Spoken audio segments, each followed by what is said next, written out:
Living Patterns, Conditioning Food Marketing Trends, and Vice Versa by Renee Lindstrom, founder of the Insight Awareness Center for Integrative Somatic Learning. As a somatic empath, I observe patterns in living experiences.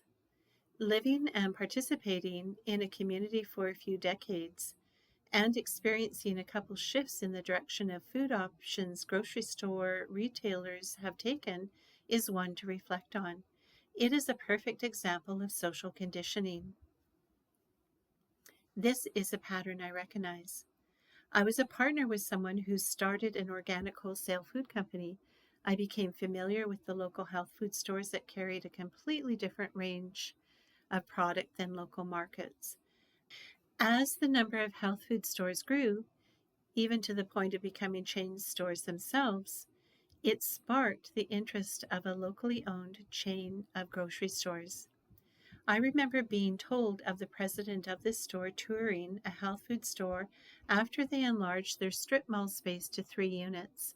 Immediately, the chain store cleaned out large chunks of floor space and added a health food department.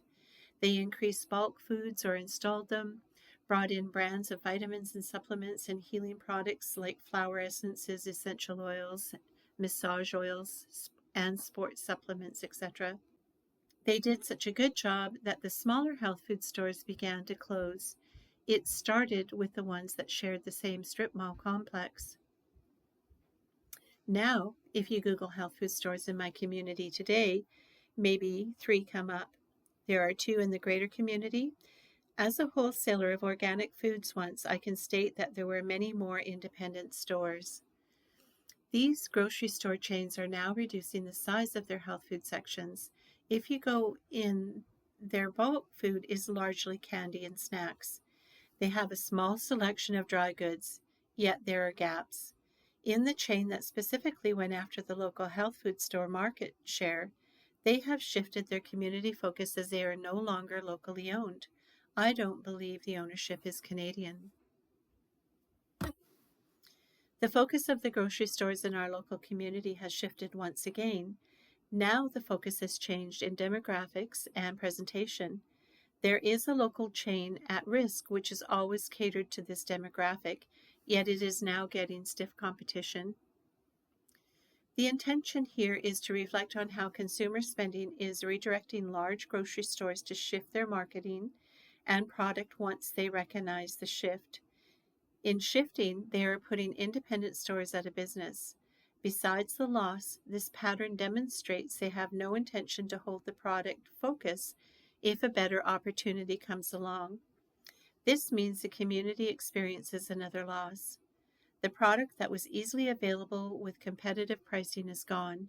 Consumers are being stalked literally to find out what they're spending and what products they're seeking, yet there is no loyalty. As soon as there is a trend, there's a shift in focus. It doesn't matter that the smaller and more local shops have been put out of business and that there is no longer a robust market left. It's not about the consumer's needs. It's about competing for the highest market share. The chain store that began putting fresh food stores out of business had a reputation for putting entrepreneurs out of business as well. It was locally owned, and the president would bring in someone else's product that had created a market share for their unique and novel food items. The sales numbers would be monitored, and if it was popular, he would create his own kitchen and kick the individual to the curb. It was outrageous, in my opinion. Now, going into his chain of stores that are no longer locally owned, I notice they are trying to catch up to other newer, larger stores that have emerged or realign with a corporate direction. No one would notice the patterns I have described here unless they lived in the area and observed the changes, or had an eye to see it. I suspect being in a related industry brought my attention to it.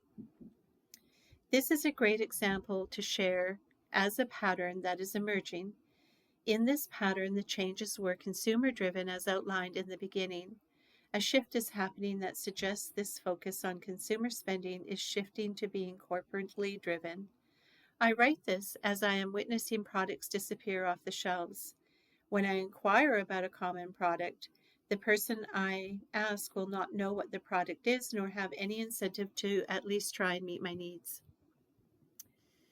This is an important topic that most people wouldn't notice in their day-to-day activities, yet it is a fragment of what is happening in the complete picture of a transformation that is emerging, a picture that has been years in the making, yet playing out now into the day-to-day experience. Many people will not recognize this, as it is basically a grooming process that began long before it reached this stage in its cycle. An example is from a story my son told me this week. My son mentioned he watched a program. It was a guy who had made a video of his drive to work. His drive to work took 3 hours. He drove a Columbine.